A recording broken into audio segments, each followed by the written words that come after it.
ni kuri Rock Entertainment nk'ibisanzwe. Bantu bangereka nongere mbabwire ngo uyu munsi ni kuri Noheri, mbabwira ngo Noheri nziza mwese aho muri. Ese mwese muri guserebura itariki 25 z'ukwezi kwa 12. Mwaba muzi uwo munsi wo komutse.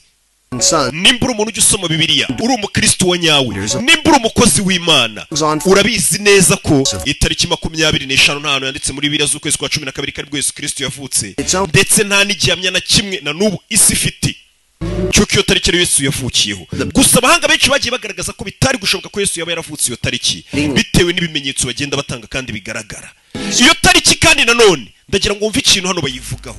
Ushobora kuba ngo waravutse wumva baserebura Noheri, ariko nanone bakakubwira bati societe yahereye kera yizihiza uyu munsi tariki 25 z'ukwezi kwa 12 imyaka ibinyejana mbere yuko Yesu Kristo akandagira ngo kuri iyi si yacu. Ngo mu bihugu by'amajyaruguru uyu munsi bajyaga bawizihiza aho bafataga ibiti bino by'icyatsi bimeze neza ibyo twagiranye n'ikirugu cy'uyu munsi, bakabifata ngo bakabyinjiza mu nzu, ni nkuru bari kutuganira, bakabimanika mu nzu, bagafata imyenda ishaje ndetse n'ibiti bakabitwika mu rwego ndetse bimeze nk'ikimenyetso cyo kuvuga ngo umwaka utatuza abatura abatunzi ndetse dufite n'ubuzima bwiza kurushaho.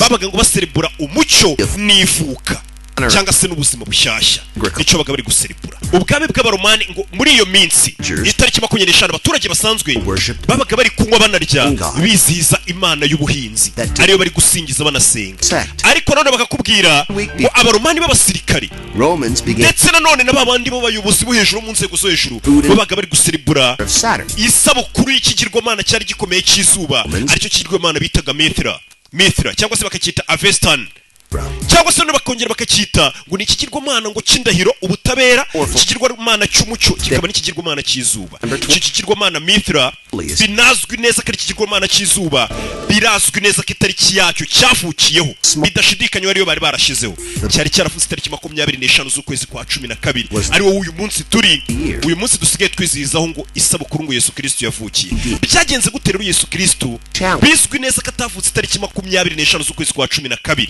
Nta hantu hamwe biri muri Bibiliya, nta hantu hamwe biri mu mateka. Byagenze gute kugira ngo itariki yavukiyeho ikigirwamana bita Mithra aba ariyo tariki uyu munsi wa none dusigaye twizihizaho isabukuru y'umwana w'Imana Yesu Kristo, ndetse benshi twese twizera? Byagenze bite? Reka bakomeze batubwire. By the first century, ati mu kinyejana cya mbere nyuma y'urupfu rwa Yesu Kristo, as Christianity took ubwami bw'abaromani bwatangiye kwigarurirwa n'idini rya Kiliziya cyangwa se n'ubukristo bugenda bwanze hirya no hino, ariko nanone bikaba byaragumye ari urusho batari bazi neza itariki Yesu Kristo yavukiye. Abakristo baragiye bigarura ubwami bwose, ikintu bita ubukristo kiganza isi yose, ariko nanone bakabura ukuntu bagenda basimbuza ya migenzo ya gipagani. Icyambere, umunsi Yesu Kristo yavukiye ntabwo bari bawuzi, bagombaga gukora ikirero nk'abantu bari bamaze kugenda bigarura ubwami bw'abapagani. Exactly when he was born. Since pagan Rome already celebrated ubwo abaromani n'ubundi bo bari basanzwe Mithra on baserebura ngo isabukuru y'ikigirwamana Mithra itariki yarizwi neza itariki 25 z'ukwezi kwa 12, akaba ari umunsi abapagani bizihizaga basereburaga bakanywa hagashya. Kiliziya yaravuze ati nta mpamvu nanone ntabwo tuzi itariki Yesu yavukiye, ariko kugira ngo nanone the church knew it could not outlaw the pagan. Bari abapagani ura munsi tubakuremo nanone tutabakuyemo munsi bizizaga uwo munsi utazayogera bagakumbura bya birori byabo. Indoors were decorated. Abari bahagarariye ubukristo muri icyo gihe bahise bavuga ati kuri munsi bizizagaho ivuka ry'ikigirwamana Mithra, uwo munsi tuwufate tuwuhinduremo umunsi Yesu Kristo yavukiye, kugira ngo abapagani turi kwinjizamo ubukristo uwo munsi nugera basereburaga ivuka ry'ikigirwamana, ahubwo bagiye basereburamo iki? Bagiye basereburamo ivuka rya Yesu Kristo, ariko ntabwo ari umunsi Yesu Kristo ngo yavukiye. N'ubushakashatsi bukomeje gukomeza hano batubwira.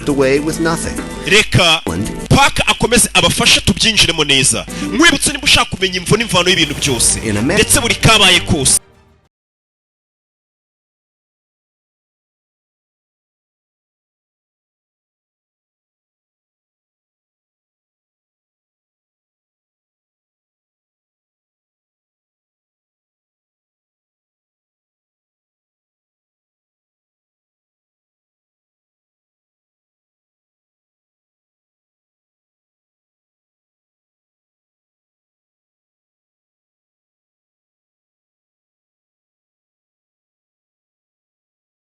Urwunge genda uri ku isonga.